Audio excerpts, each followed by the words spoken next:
Reduce your footprint, grow your handprint.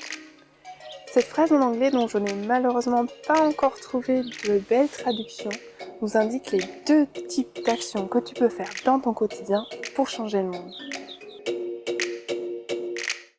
Le premier type d'action que tu peux faire dans ton quotidien, c'est reduce your footprint.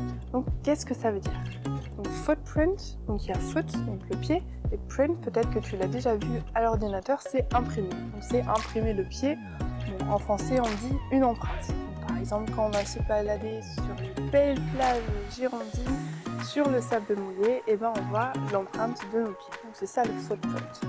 Mais ça veut dire aussi autre chose. Et cette autre chose, c'est l'empreinte écologique qu'on va avoir dans notre quotidien. L'empreinte écologique la plus connue, c'est l'empreinte carbone, donc l'équivalent CO2, mais c'est pas la seule. Il y a aussi l'empreinte sur l'eau et d'autres qui ensemble forment l'empreinte écologique.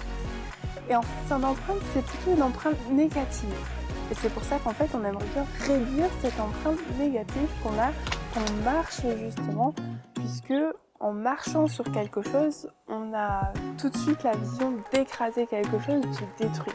Et c'est justement pour ça qu'on aimerait bien l'éviter le plus possible. Mais attention, réduire son empreinte écologique, réduire son empreinte négative, ne veut pas dire perdre en qualité de vie. Au contraire, on peut gagner énormément en qualité de vie et donc vivre une vie plus heureuse. Quels moyens effectifs tu as pour réduire ton empreinte écologique? Ça, ce sera l'objet d'une autre vidéo. Le deuxième type d'action que tu peux avoir, c'est donc grow your handprint. Donc, faire grandir notre empreinte de la main. Alors, qu'est-ce qui se cache derrière ça? En fait, j'aime beaucoup cette image parce qu'avec la main, on va faire croître quelque chose, on va porter quelque chose et en fait, ça montre les actions qu'on peut avoir dans notre quotidien qui vont avoir une influence directe sur notre entourage. Alors, quel est ce type d'action qu'on pourrait faire? Par exemple, dans votre famille ou si tu habites dans une colocation, quand c'est à ton tour de faire la cuisine, tu pourrais faire un repas végétarien ou vegan et ce qui va faire non seulement que toi tu vas réduire ton empreinte écologique par rapport à l'alimentation, mais en plus tu vas aider d'autres personnes à réduire la leur. Mais ça peut être aussi dans ton voisinage. Ce qui se fait de plus en plus, par exemple, c'est le partage d'objets comme des perceuses, des objets dont on n'a pas forcément besoin tous les jours, même si de temps en temps ça peut être pratique. Alors, voilà, il n'y a pas tout le monde, chacun d'entre nous qui a besoin d'une perceuse. Donc pourquoi ne pas la partager entre voisins? Et au-delà du cercle de là où on va habiter, on peut très bien, dans notre école, dans notre université, au travail, au bureau, on peut faire des actions. Alors, quel est ce type d'action qu'on peut faire dans ces lieux-là? C'est par exemple favoriser le tri des déchets ou bien faire en sorte que pour les machines à café, on puisse prendre notre propre tasse pour réduire les déchets qui sont liés au comment ça s'appelle en français déjà? Au becher, qui sont liés aux gobelets en plastique. Et ce que quelqu'un a mis en place, par exemple à la fac où moi j'ai fait mes études, c'est qu'on n'avait plus du tout le choix si on voulait acheter du café à la fac, tout était du commerce, issu du commerce équitable.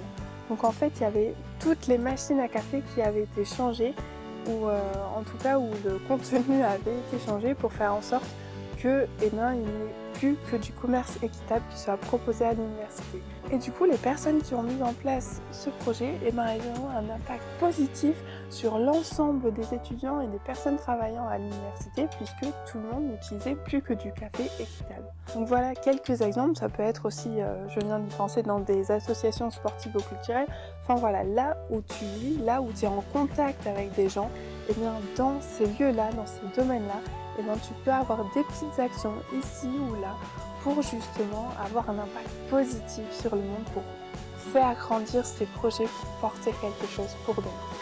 Donc voilà ces 2 types d'actions que tu peux faire pour changer le monde. Donc je rappelle, la première c'est réduire ton empreinte écologique, l'empreinte du pied, l'empreinte négative. Et la deuxième c'est augmenter, porter, faire grandir l'empreinte de la main, donc c'est-à-dire avoir ton impact positif qui va augmenter sur les autres. Pour se rendre compte un peu les uns les autres qu'en fait on n'est pas du tout seul dans ce type de démarche, je t'invite à écrire dans les commentaires les 3 actions essentielles que tu fais déjà dans ton quotidien, que ce soit pour réduire ton empreinte écologique ou bien justement pour faire engager d'autres personnes, comme je t'ai montré pour l'empreinte de la main, comme on dit en anglais ou en allemand ou peut-être dans d'autres langues. D'ailleurs, peut-être que tu connais un mot pour ça en français que je ne connais pas encore, alors évidemment écris-le dans les commentaires aussi. Merci et à demain.